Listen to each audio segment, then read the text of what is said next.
Bismillahirrahmanirrahim. Assalamualaikum warahmatullahi wabarakatuh. Waalaikumsalam warahmatullahi wabarakatuh. Alhamdulillahi rabbil alamin. Alladzi ja'ala al-anwar matayal qulub wal asrar. Ashhadu an la ilaha illallah wa ashhadu anna sayyidana Muhammadan abduhu wa rasuluhul munir. Allahumma salli ala sayyidina Muhammad wa ala ali sayyidina Muhammad nabiyil muhtar wa ala alihi wa ashabihi wa qarabatihi ajma'in wa man tabi'ahum bi ihsanin ila daril qarar. Amma ba'du. Terlanjutin balik kajian kita masih oleh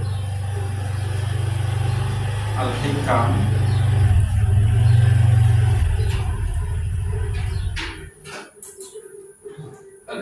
Ibnu Athaillah As-Sakandari.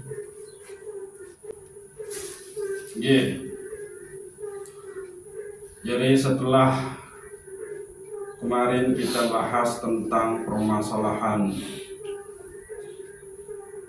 bagaimana kita mensirnakan keakuan kita, gitu.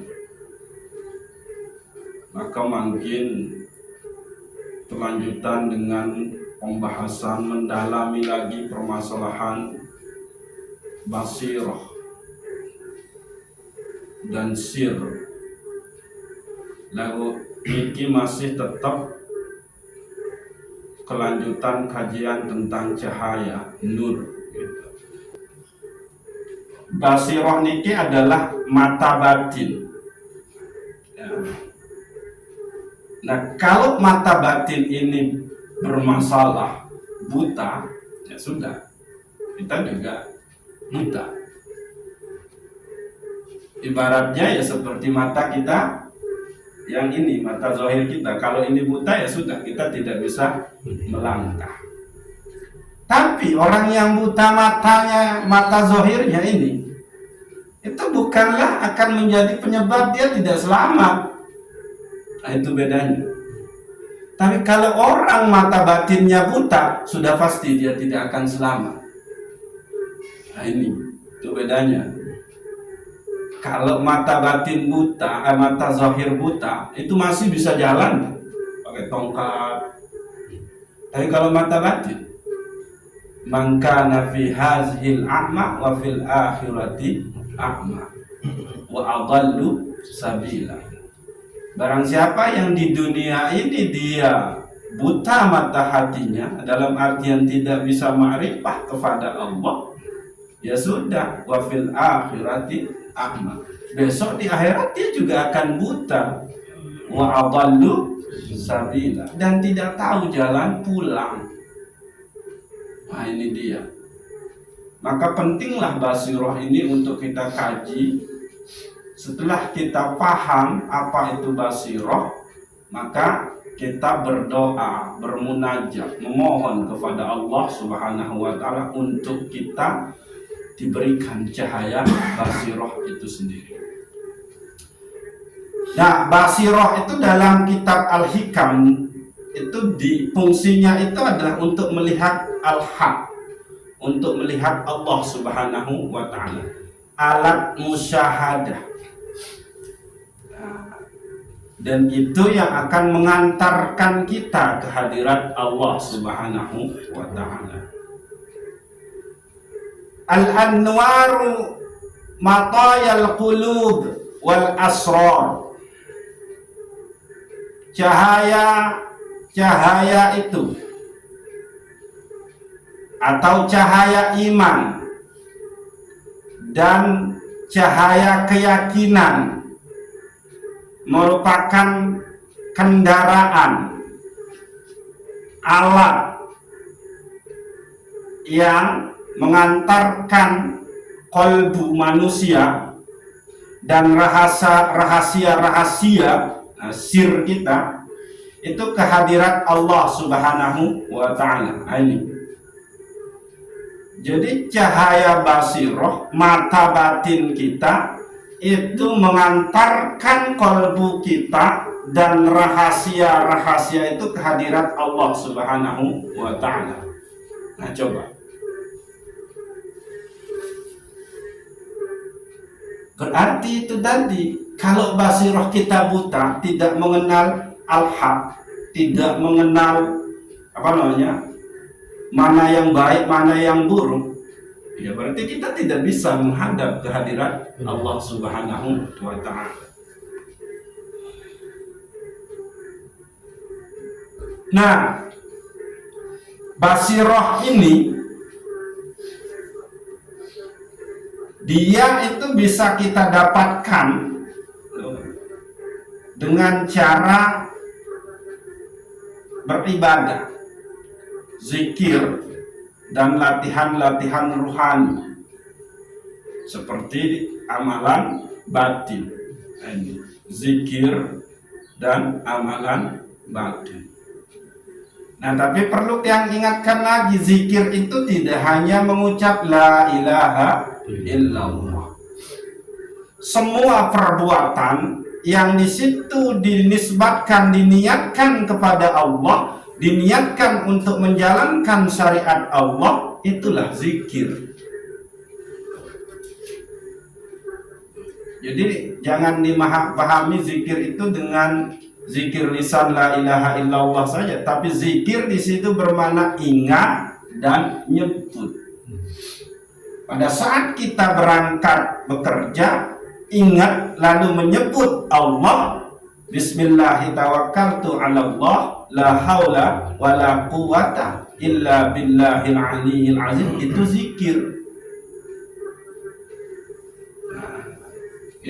Nah, zikir itu adalah ibadah. Itu sebabnya ibadah itu ada dua. Ada ibadah khas, ada ibadah am. Ada ibadah yang khusus dan ada ibadah yang umum. Mana ibadah khususnya? Sholat, itu ibadah khusus. Puasa, zakat, sedekah. Artinya ibadah khusus itu tata cara dan waktu pelaksanaannya itu sudah ditentukan syariat. Tidak boleh ditambah, tidak boleh dikurangi. Mentang-mentang Pak Hengki kaya, zakat fitrah, saya mau 1 ton aja zakat fitrah. Nggak bisa, karena zakat fitrah itu sudah ditentukan jumlahnya dan waktunya. Itu ibadah khas. Nah, sedangkan ibadah am itu adalah semua perbuatan manusia, baik zahir maupun batin, baik dalam sepi maupun dalam rame, asalkan itu diniatkan, dipulangkan ke hadirat Allah Subhanahu wa Ta'ala, maka itulah dia ibadah. Nah, itu dia. Nah, bagaimana caranya supaya semua perjalanan hidup kita, gerak kita itu bernilai ibadah? Itu tadi, hanya menetapkan Allah sebagai Dia yang memberi daya, Dia yang memberi kekuatan kepada saya sehingga saya bisa beribadah. Nah, itu caranya. Cara melaksanakan ibadah yang bersifat umum, dalam artian bagaimana supaya semua perilaku kita yang baik, jangan perilaku yang buruk ya, semua perbuatan kita yang baik itu bernilai ibadah. Maka diniatkan bahwa ini dalam rangka menjalankan perintah Allah, dan saya tidak punya daya, saya tidak punya kekuatan untuk menjalankan itu, melainkan lantaran Allah Subhanahu wa Ta'ala. Maka baru pada saat kita jalan, pada saat kita duduk, lisan kita lupa berzikir menyebut Allah, dia sudah ketutup dengan niat yang tadi. Nanti disambung lagi dengan begitu selesai melakukan sesuatu, ingat lagi, nyebut lagi, yaitu Alhamdulillah. Nah, itu dia. Itulah zikir. Nah, yang kita sebut dengan mengucap la ilaha illallah itulah zikir lisan. Nah, oke. Atau dengan mengucap tasbih subhanallah, atau mengucap tahmid alhamdulillah, atau mengucap takbir Allahu akbar. Nah, itulah juga zikir. Oke. Nah, jadi cahaya ilahiyah yang terpancar, yang masuk ke dalam kalbu kita, ya, sehingga basiroh kita itu, mata batin kita bercahaya, maka itulah dia yang mengantarkan kita ke hadirat Allah Subhanahu wa ta'ala. Oke. Maka kita harus mengetahui basiroh itu mana sih yang disebut dengan basiroh itu. Su'aul basirati yushiduka qarbahu minka, wa ainul basirah yushiduka adamaka liwujudihi, wa haqqul basirah yushiduka wujudahu la adamaka wa la wujudaka. Cahaya mata hati itu, nah ini ada cahaya mata hati, su'aul basirah.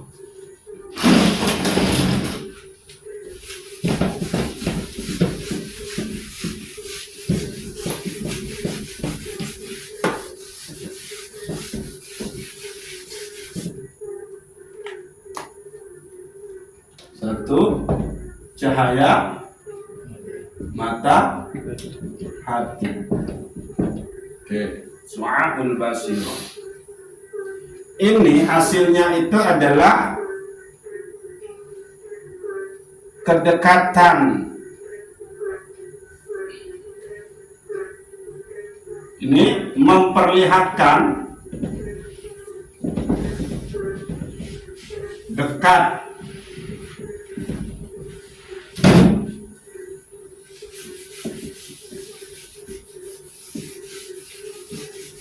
Oke.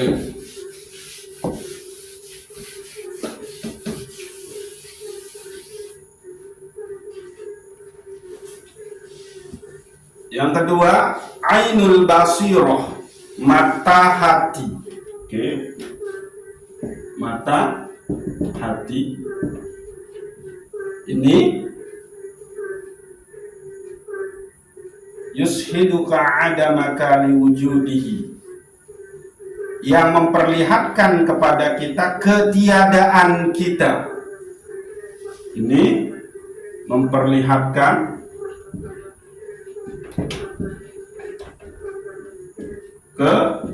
ketiadaan kita. Ketiadaan kita.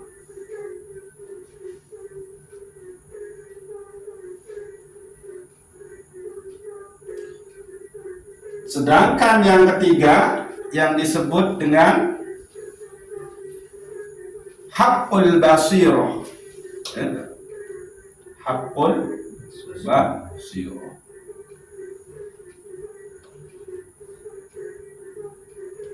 Haqqul basirah. Haqqul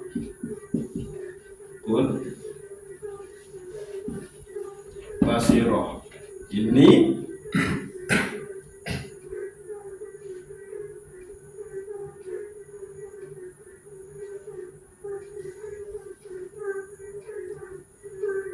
menunjukkan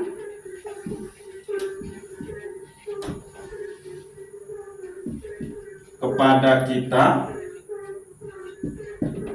hanya Allah yang ada, bukan ketiadaan kita. Oke. Nah, makin jelaskan.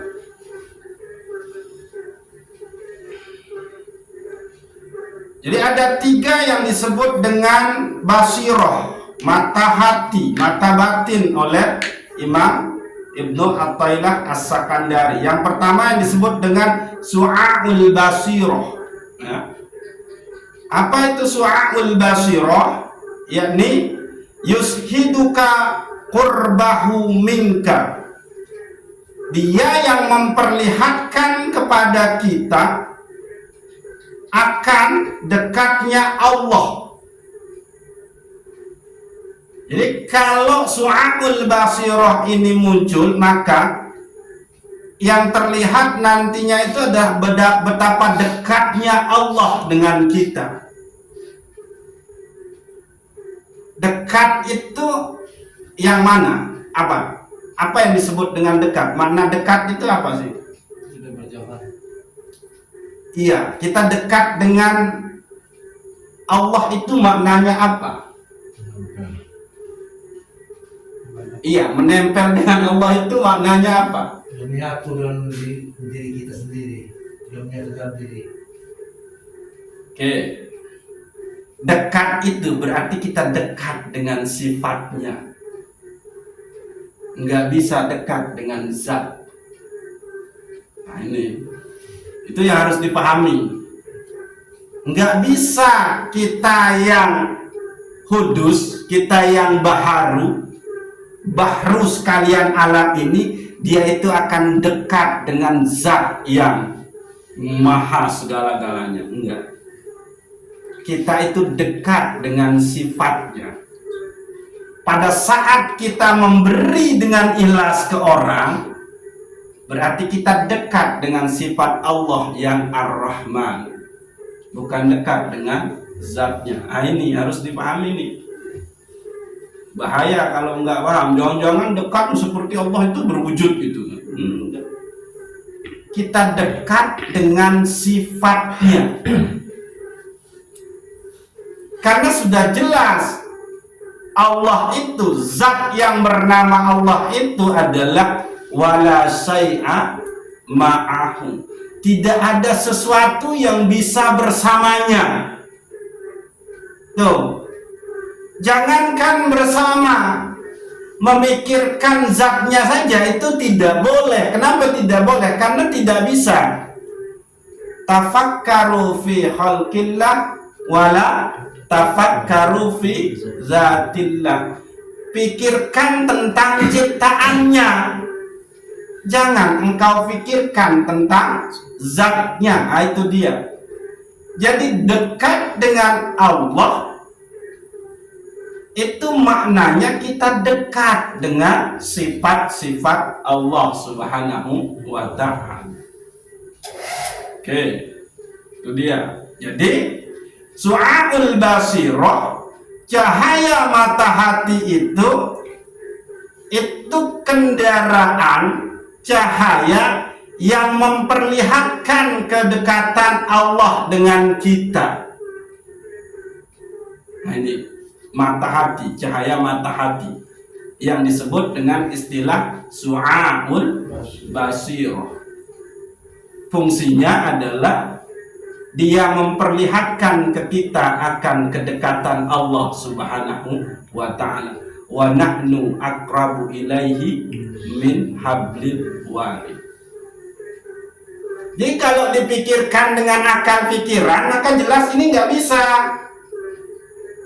Kami itu lebih dekat dari urat leher kalian. Ini nggak bisa dipikirkan, dibayangkan dengan akal pikiran. Yang bisa memahami itulah yang disebut dengan cahaya mata hati. Nah itu. Nah, Niki, mau sih terpaham. Coba kepikiran. Allah itu lebih dekat dengan urat leher, padahal urat leher ini sudah sangat dekat dengan kita. Tapi Allah lebih dekat dengan itu. Nah, ini bisa dipahami nggak oleh akal pikiran? nggak bisa. Maka yang bisa menerima itu yang disebut dengan cahaya mata hati, yang memperlihatkan betapa dekatnya Allah dengan kita. Pertanyaannya, kita dapat nggak ini? Belum kita dapat. Orang kita tahu aja belum, maka ketadang di teman, apalagi kita ini mau. Nah ya no, kita pelajari ya, kita tahu nih bahwa ada cahaya mata hati yang fungsinya itu adalah memperlihatkan kepada kita akan dekatnya Allah. Dan mudah-mudahan ini rahasia yang akan dikasih oleh Allah Subhanahu wa Ta'ala. Nah itu, jadi nanti minta kepada Allah, ya Allah berikan petunjukmu tentang fungsi mata hati, cahaya mata hati yang menunjukkan kepadaku tentang dekatnya Engkau. Nah itu diminta itu, dan nanti dikasih insya Allah, karena Allah kan nggak pelit, cuma Allah sudah menunda-nunda aja gitu kan. Oke. Lalu yang kedua yang disebut dengan ainul basirah, yakni yushiduka adamaka liwujudihi. Ainul basirah atau mata hati, yaitu ainul basirah. Yang pertama tadi cahaya mata hati atau su'aul basirah. Yang kedua ainul basirah, yaitu mata hati. Fungsinya adalah yushiduka adamaka liwujudihi, memperlihatkan kepada kita akan ketiadaan kita. Nah, ini yang kemarin, bahwa engkau pada dasarnya itu adalah tidak ada, lalu Allah adakan. Nah, untuk bisa melihat itu, menyaksikan itu yang disebut dengan ainul basirah, yang punya fungsi. Oke. Ainul basirah yaitu cahaya mata batin, mata hati yang memperlihatkan kepada kita akan ketiadaan wujud kita. Oke. Sedangkan yang ketiga, haqqul basirah, yakni yushiduka wujudahu la adamaka wa la wujudaka. Haqqul basirah, hakikat, hak basirah. Itu menunjukkan kepada kita bahwa yang ada itu hanyalah Allah. Kalau ainul basirah, dia menunjukkan kepada kita ketiadaan kita. Tapi haqqul basirah, dia menunjukkan bahwa yang wujud itu hanyalah Allah Subhanahu wa Ta'ala, dan bukan ketiadaan dan keberadaanmu. Nah, itu dia. Oke. Tuh. Jadi haqqul basirah itu menunjukkan kepada kita tentang apa? Hanya Allah yang ada. Oke.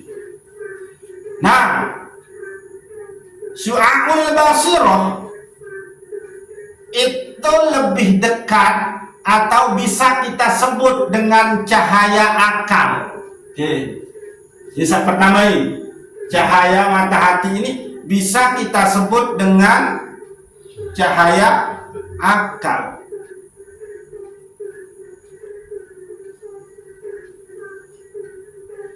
Kalau akal kita ini kita pergunakan untuk berpikir tentang Allah di dalam makhluknya, maka sungguh nanti kita akan mendapatkan rahasia bahwa segala sesuatu itu tidak bisa lepas kepada Allah Subhanahu wa Ta'ala. Itu dia.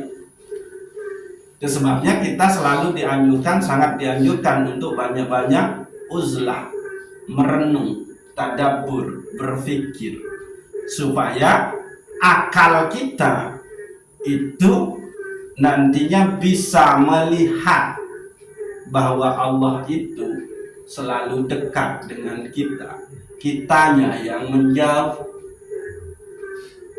Nah itu, oke.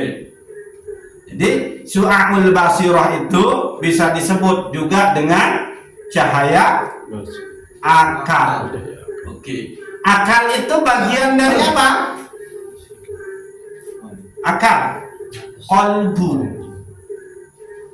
Qalbu yang berfungsi untuk memahami. Nah, itu yang disebut dengan akal. Tapi kalau qalbu yang berfungsi untuk merasa, itu namanya apa? Nafs. Nafsu. Kan dua. Ini dibahas oleh siapa? Imam Ghazali. Tuh, jadi Su'aul basirah itu bisa disebut juga dengan cahaya akal.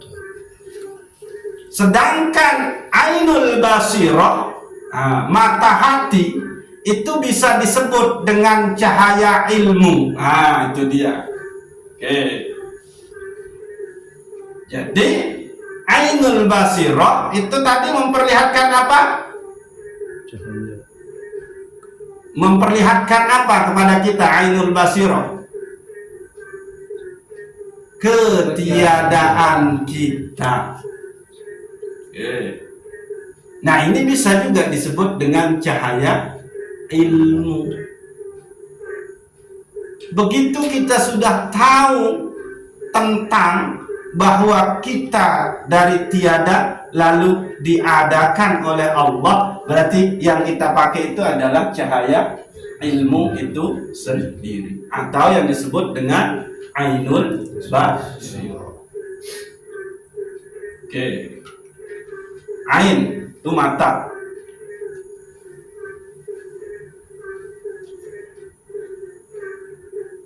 Sehingga apa? Kalau kita sudah merasakan diri kita itu tidak ada, maka yang kita isbatkan nantinya itu hanyalah Allah Subhanahu wa ta'ala. Maka muncullah basirah yang ketiga, yaitu haqqul basirah.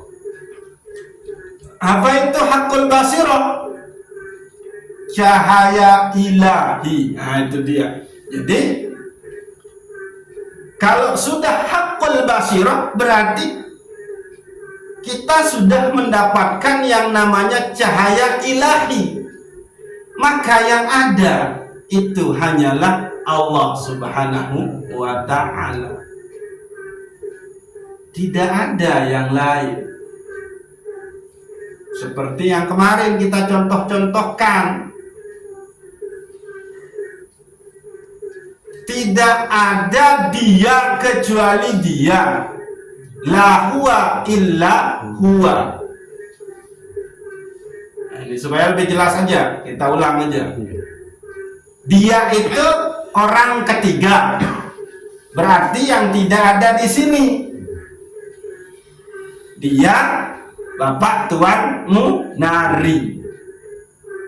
Nah, tapi Bapak Tuan Munari ini itu hakikatnya tidak ada, dan udah pasti akan tidak ada, yaitu mati. Maka dia yang sejati itu hanyalah Allah, la ilaha illa hu, atau huwallahul ladzi la ilaha illa hu. Oke. Tidak ada dia Allah kecuali dia, la huwa illa huwa. Oke, ini paham nih. Lalu yang berikutnya, anta Tua Saidun, anta Pak Sadi, anta itu benar Pak Sadi. Anta Pak Andre, anta Tua Sukar, anta Pak Hengki, anta Tua Sumar, anta Tua Pak Adam, anta Pak Ram, anta Pak Erik. Tapi anta-anta ini akan mati. Maka yang ada adalah anta yang sebenarnya siapa? Allah. La ilaha illa anta subhanaka inni kuntu minaz zalimin. Tidak ada Tuhan kecuali Engkau. Nah itu kan. Jadi Tua Saidun mati, Pak Andri mati, Tua Sumar mati, Pak Hengki mati, Tua Sukar mati, semua anta-anta itu mati. Maka la ilaha illa anta, atau la anta illa anta. Nah, yang terakhir, ana. Kita sebut diri kita, ya saya Lestari. Coba Mary. Saya Munahan. Coba Tuhan sedih. Saya Tersanti. Nah, terus Barang. Saya Ram. Nah itu, semua saya ini yang mengaku-ngaku ini ya akan mati. Maka yang tersisa hanya saya yang sejati, yaitu nah, innani anallah la ilaha illa ana. Sungguh aku ini, akulah Allah. Nah itu. Oke, nah itu dia. Nah, bagaimana ini bisa muncul? Itu yang dipakai kendaraannya itu adalah hakul basirah, cahayanya Allah yang melingkupi segenap segala sesuatu ini. Oke. Nah, jadi 3 tingkatan basirah. Ya, itu yaitu apa yang pertama? Su'aul basirah, yang kedua ainul basirah, dan yang ketiga haqqul basirah. Nah, jadi karena basirah niki sangat penting bagi kita, mata batin ini sangat penting, baik yang pertama su'aul basirah maupun yang kedua yaitu ainul basirah maupun yang ketiga yaitu haqqul basirah, maka harus dijaga. Jangan buat dia buta, jangan buat dia buram, jangan buat dia kotor sehingga kalau ini banyak debunya kaca ini, nah itu, maka nggak bisa nembus cahaya sini ke dalam. Nah itu dia. Oke, maka harus diketahui penyebab basiroh kita itu tidak bisa bercahaya dekat menghadap kepada Allah Subhanahu wa ta'ala. Maka di dalam kitab Al-Hikam tuh untuk pertama awal-awal, nah, itu kita menemukan 2 penyebabnya, ya. Nah, yang pertama ini dijelaskan, la yusakkikannaka fil wa'di adamul wuqu'il maw'udi wa in ta'ayyani zamanuhu li'alla yakuna dhalika qadhan fi basiratika wa ihmadan linuri sariratika. La yusakkikannaka fil wa'di, janganlah karena ketiadaan pemenuhan atas apa-apa yang dijanjikan oleh Allah Subhanahu wa ta'ala pada kita, padahal telah jatuh waktunya. Nah, makin dijelaskan, dan itu membuatmu ragu terhadap janji Allah, maka yang demikian itu tidak menyebabkan basirahmu buram dan cahaya sirmu padam. Jadi yang di sini kita terkadang bersuuzon kepada Allah Subhanahu wa ta'ala. Ini suuzon. Kita ada keraguan tentang janji Allah kepada kita. Apa janjinya Allah kepada kita? Coba. Apa janjinya coba? Ini janji Allah kepada kita apa?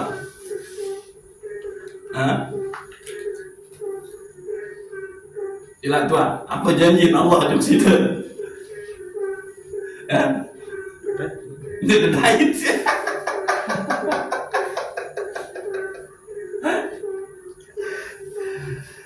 Allah itu kalau sudah mencipta perut, maka pasti yang dijanjikan oleh perut itu adalah isi perut. Allah itu kalau sudah mencipta tangan, pasti yang dijanjikan oleh Allah itu ada yang dipegang. Allah itu kalau sudah mencipta kaki, itu pasti ada tempatnya melangkah. Itu janji Allah. Kalau Allah sudah menyuruh untuk berbuat baik dan Allah menjanjikan pahala serta surga, pasti dikasih.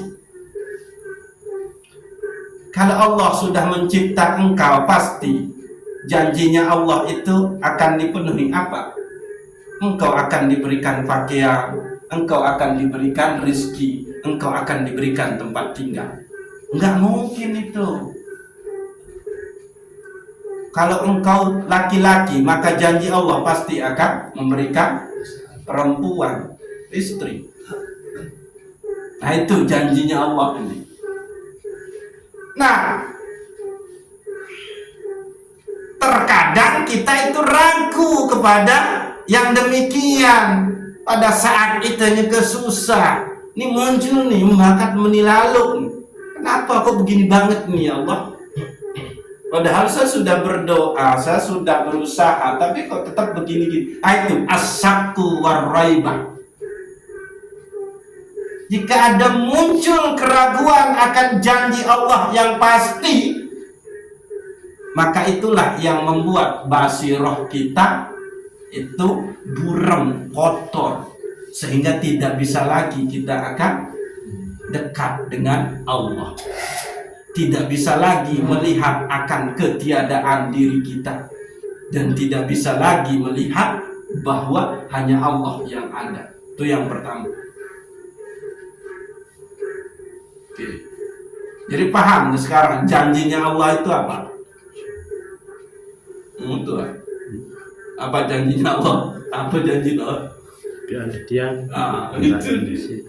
Jadi kalau Allah sudah mencipta kita, sudah pasti janjinya Allah akan dipenuhi. Dalam bentuk apa?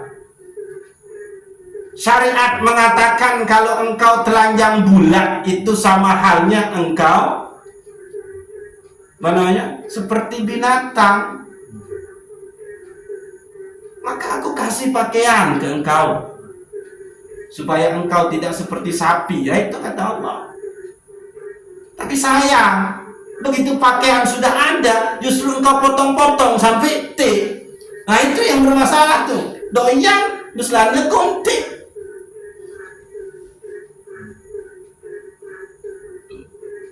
Kalau aku sudah cipta engkau, maka sudah pasti aku akan kasih engkau makanan nikmat indah. Kalau aku sudah cipta engkau, aku pasti kasih tempat tinggal. Nah itu Nengwah tersebut kena tempat tinggal lu harus bertingkat. Tempat tinggal ada tempat engkau berdiam di situ. Nah, itu janji Allah. Oke. Nah, karena kita ragu lantaran itu belum kita dapat rumahnya, belum kita dapat pakaian yang harga 500.000 itu kan, belum kita dapat uang yang banyak itu kan, padahal waktu lebaran mau hagai datang nih, kan menong, lalu makan memang ini mega rizki kok, disikil barang. Nah, Ibnu akhirnya memunculkan rasa keraguan akan janji Allah yang pasti itu. Maka kalau ada as-sakku atau ar-raiba, keraguan dengan janji Allah, maka itu berarti basiroh kita itu akan pudar, burem. Ya coba cek aja, cek ya sila. Ya kan kacamata tuh. Kacamata itu kan mesti lemon anu arah kain sehalus. Itu untuk dia bersihkan ya, supaya dia jelas penglihatannya. Nah, itu. Nah, orang-orang yang ragu akan janjinya Allah, maka itulah yang menyebabkan basirohnya itu pudar, kotor, sehingga tidak bisa melihat akan dekatnya Allah dengan dirinya, tidak bisa melihat akan ketiadaan dirinya, dan tidak bisa melihat bahwa hanya Allah yang ada. Su'aul basirah, ainul basirah, dan hakul basirah. Tidak ada cahaya akal, tidak ada cahaya ilmu, tidak ada cahaya ilahi. Yaitu dia yang disebut dengan man kana fi hazihil a'ma wa fil akhirati a'ma wa adallu sabila. Oke. Yang terakhir, penyebab basiroh kita itu mati. Nah, ini lebih parah lagi nih, mati dia nih. Kalau yang tadi buram,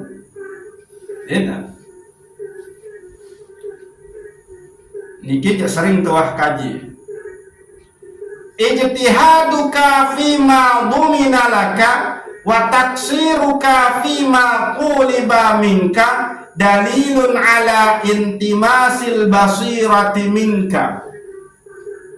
Kesungguhanmu pada sesuatu yang telah Dia, Allah, janjikan kepada kita. Itu yang tadi tuh. Janji Allah kalau sudah mencipta kita, pasti kita dikasih rizki, makanan, minuman, pakaian, tempat tinggal. Dan kelalaianmu pada sesuatu yang Allah tuntut darimu, itu merupakan bukti atas lenyapnya, matinya basiroh kita. Yang ulang ya. Ijtihaduka fima dhumina laka wa taksiruka fima tuliba minka dalilun ala intimasil basirati minka. Kesungguhanmu di dalam memperjuangkan apa-apa yang telah Allah jamin, itu untuk demi memenuhi kebutuhan perut kita, sangat luar biasa berjuang sampai terlupa kepada Allah yang membuat kita mampu berjuang untuk mencari sesuatu itu.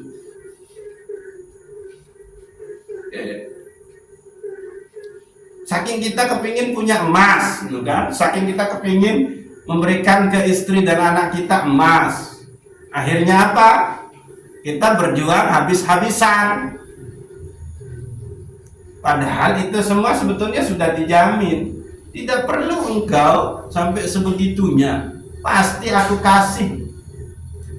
Wa tafsiruka fima tuliba minka, dan kelalaianmu, keenggananmu di dalam menjalankan apa-apa yang Allah tuntut darimu, dalilun ala intimasil basirati minka. Maka itu menjadi bukti bahwa basirahmu telah mati, telah lenyap.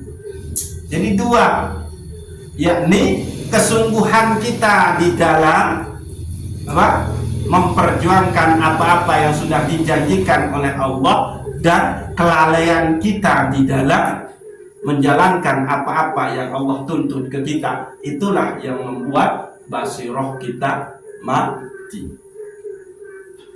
Jadi ada pira penyebab. Ya, telu.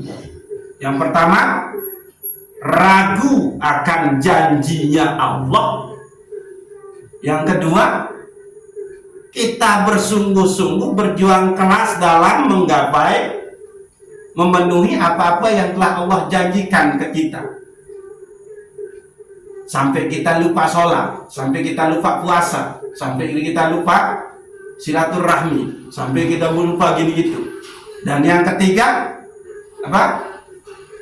Kelalaianmu di dalam menjalankan, keenggananmu menjalankan apa-apa yang Allah tuntut padamu, wajibkan kepadamu, itu tadi. Nah, istilah satui itengone entante telah beribadah, atau itengone entan tendik milik beribadah. Kita lama sekali untuk menunda ibadah, dan kita lama sekali untuk mau mengerjakan ibadah. Tapi kita tidak mau lama-lama di dalam beribadah. Nah, itu maunya cepat-cepat. Nah, itu dia. Atau marantang sang ngerasui itu suka. Kemarin saya ngobrol dengan Pak Sukar, Pak Sukar, Tua Sukar dengan Tua Saidun. Kita itu memegang prinsip yang salah, yang kurang tepat di dalam beribadah. Kita terbiasa mengatakan, ya, mana-mana sekali dalam seminggu gawe. Walaupun cuma hanya sekali dalam seminggu kita kerjakan, tapi nggak pernah kita balik. Mana-mana sekali ndek gawe dalam seminggu. Anu beda nu bener nu. Kagak kelele data sudah. Tuh, kita sering terbalik tuh. Ya, kerjakanlah walaupun cuma sekali dalam seminggu. Nah, itu prinsip kita itu. Prinsip kemalasan kita di dalam beribadah. Tapi kita tidak mampu balik dia menjadi apa? Ya cukuplah dalam seminggu itu sekali kita nggak kerjakan. Ini sekali kerjain deh dalam seminggu, maka terbalik. Ya mana-mana sekali deh gawe dalam seminggu ibadah nu. Ah, itu dia. Iya nih ya prinsip kita, prinsip malas nu di dalam beribadah. Nah, orang belajar tasawuf, ngaji tasawuf itu dibalik. Lama-lama, iya mbak, dendek mbak ini arah atau kendek gawe dalam seminggu. Adik gawe tetap dalam seminggu. Adik tetap gawe dalam seumur hidup. Mana-mana seumur hidup sekali nih sembahyang. Nah, itu kan. Itu dia balik. Coba menunggu mana-mana sekali seumur hidup tendek sembahyang. Lagunya salah. Ayo nanti jawab balik. Nah, ini dia itu. Maka kalau sudah dibalik, nah itulah tanda basiroh kita itu. Tapi kalau masih memegang prinsip apa? Ya, nggak apa-apa sekali dikerjakan dalam seminggu, itu tandanya basiroh kita burung. Nah, coba dibalik sekarang gitu, itu birit-birit yang kemarin itu. Nah, itu jadi disinilah kita mulai menancapkan keinginan kita untuk memiliki cahaya basirah itu, baik su'aul basirah, baik ainul basirah, dan hakul basirah. Iya, engkau baju dituang itu.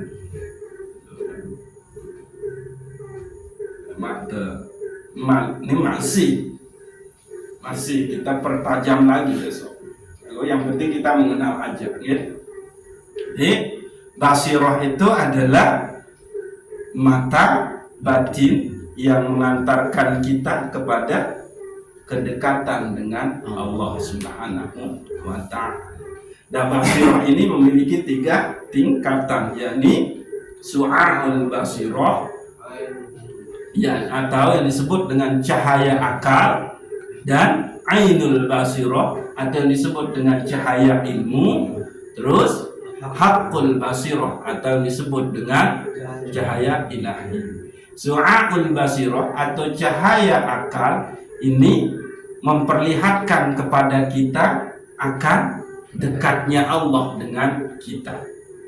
Lalu ainul basirah atau cahaya ilmu memperlihatkan kepada kita akan ketiadaan diri kita,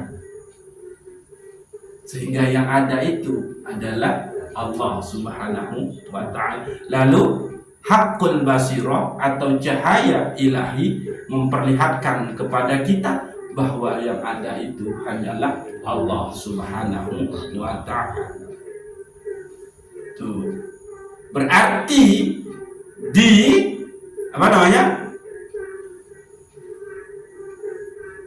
di ainul basirah dan di haqqul basirah ini, ainul basirah itu kita mutu qabla an tamutu,